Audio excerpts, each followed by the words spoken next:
அண்மை செய்தியை பார்த்து வருகிறோம். புழல் சிறையில் அடைக்கப்பட்டிருக்கும் நிலையில் ஜாமீன் கோரி நடிகை கஸ்தூரி மனு அளித்திருக்கிறார்.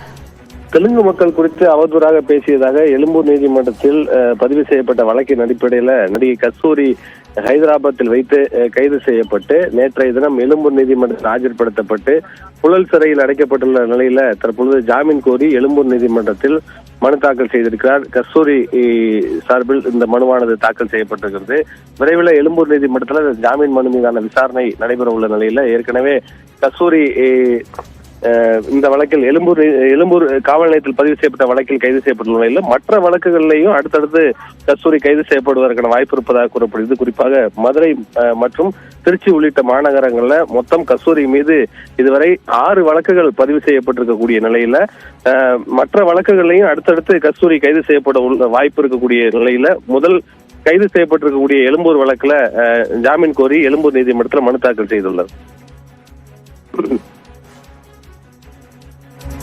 விவரங்களுக்கு நன்றி கோகுல்.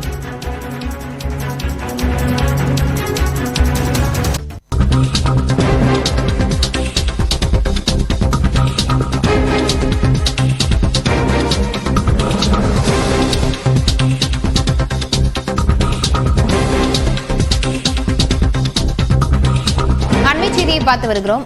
ஆம்ஸ்ட்ராங் கொலை வழக்கில் கைதான அஸ்வத்தாமனை குண்டர் சட்டத்தில் கைது செய்ததற்கு எதிரான வழக்கில் நோட்டீஸ் அனுப்பப்பட்டிருக்கிறது. விவரங்களுடன் செய்தியாளர் மதன் இணைந்திருக்கிறார். மதன், என்ன குறிப்பிட்டு நோட்டீஸ் அனுப்பப்பட்டிருக்கிறது? விவரங்களை பதிவு செய்யலாம். தமிழக பகுஜன் சமாஜ் கட்சி தலைவராக இருந்த ஆம்ஸ்ட்ராங் கொலை வழக்கில் காங்கிரஸ் நிர்வாகியான அஸ்வத்தாமனும் கைது செய்யப்பட்டார். பிறகு செப்டம்பர் 19 இவர் குண்டர் சட்டத்தில் அடைக்கப்பட்டார்.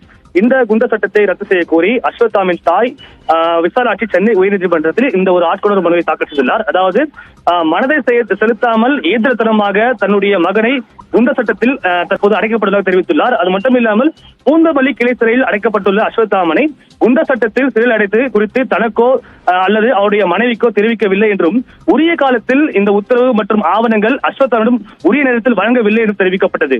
அதே போல பூந்தமல்லி கிளை சிறையில் அஸ்வத்தாமன் அடைக்கப்பட்ட நிலையில் புழல் சிறைக்கு இந்த உத்தரவை அனுப்பியது முறையற்றது என்றும் பொது அமைதிக்கு எந்த ஒரு பங்கும் விளைவிக்க தன்னுடைய மகன் மீது வேண்டுமென்றே இந்த ஒரு குண்டர் சட்டம் போடப்பட தெரிவித்துள்ளார். அது மட்டுமில்லாமல் எந்த ஒரு ஆதாரங்கள் இல்லை.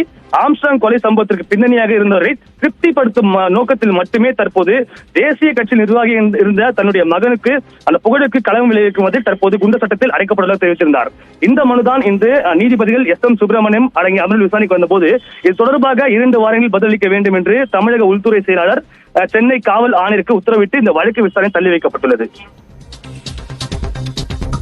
விவரங்களுக்கு நன்றி மதன்.